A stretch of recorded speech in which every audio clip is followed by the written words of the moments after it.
A paz do Senhor, meus irmãos, sejam muito bem-vindos a mais um vídeo do canal.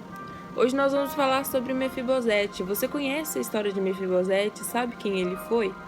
A Bíblia vai citar dois Mefibosetes. Um é o filho de Saul e o outro é o neto, do qual nós vamos falar hoje.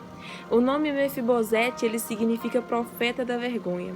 Mefibosete, quando ele vai nascer, a sua mãe morre. No dia do parto, quando ele nasce, ele já perde a sua mãe.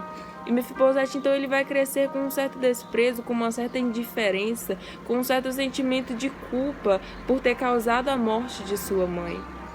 E Mefibosete, então, ele cresce e quando ele tem 5 anos, ele recebe a notícia de que o pai dele morreu na guerra e o avô também. Saul e Jonatas morrem na guerra. E quando a notícia chega para o povo, todos ficam desesperados. Então a ama dele, que nós chamamos hoje de babá, ela foi tentar fugir com Mefibosete, ela foi levá-lo para algum lugar distante, porque sabiam que viriam para os matar, que viriam para matar aquele povo. Então Mefibosete, ele vai cair na tentativa de fuga deles. Mefibosete, ele vai cair e ele vai quebrar os seus pés. Agora Mefibosete, ele já não tem família, ou seja, os traumas dele são o trauma familiar. Ele já não tem família, ele perdeu sua mãe ainda quando nasceu. E agora ele perdeu toda a sua família, perdeu seu pai, perdeu seu avô. Agora Mefibosete, ele já não tem nada mais. Ele agora é um fugitivo. Então a ama vai deixá-lo cair ali e ele vai quebrar os seus pés. Então agora, além de ser órfão, Mefibosete, ele vai ser aleijado, e aleijado de ambos os pés. Então Mefibosete, ele é levado para a cidade de Lodebar. Lodebar significa cidade de esquecimento, lugar de esquecimento, deserto, lugar árido. Então Mefibosete, ele é órfão, aleijado e esquecido. Ele é levado para um lugar de esquecimento onde ninguém sabe, onde ninguém se lembra de Mefibosete. Então, ele tem o trauma físico, o trauma familiar e o trauma espiritual.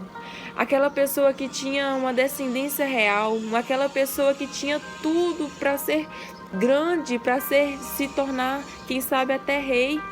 Hoje ela não vai ter nada, além de ser aleijado, órfão, ainda é esquecido. Mas vamos lá na Bíblia, acompanhe aí comigo em 2 Samuel capítulo 9, a bondade de Davi para com o filho de Jonatas. No versículo 1 vai dizer: disse Davi, resta ainda porventura alguém na casa de Saul, para que use eu de bondade para com ele, por amor de Jonatas? Para entender isso, a gente vai ter que voltar um pouco. Aqui atrás na Bíblia vai dizer que Jonatas e Davi, eles se tornaram muito amigos e que ao ver um ao outro pela primeira vez, eles se amaram.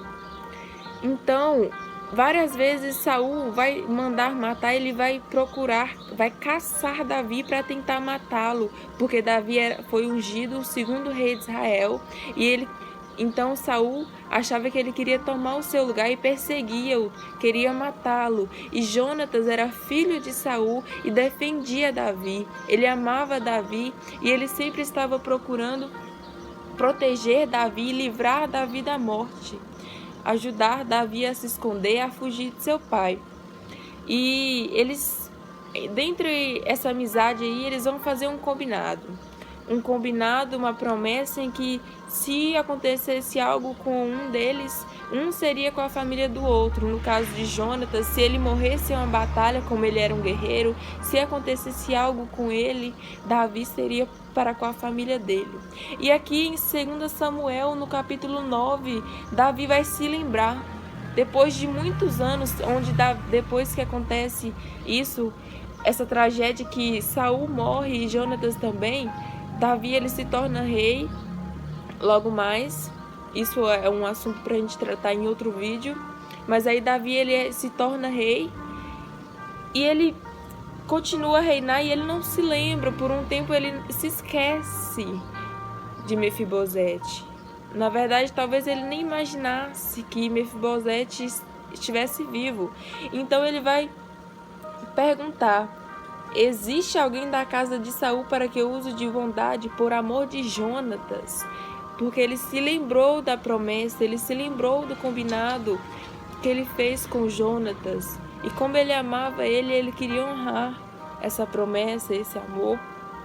E no versículo 2 vai dizer que havia um servo na casa de Saul, o nome dele era Ziba. Chamaram e perguntou-lhe o rei: és tu Ziba? Respondeu: eu mesmo, teu servo. Disse-lhe o rei: não há ainda alguém na casa de Saul para que use eu de bondade de Deus para com ele? Então Ziba respondeu: ainda há um filho de Jonatas, aleijado de ambos os pés. Filho de Jonatas, aleijado de ambos os pés. E perguntou-lhe o rei: onde está? Ziba respondeu: está na casa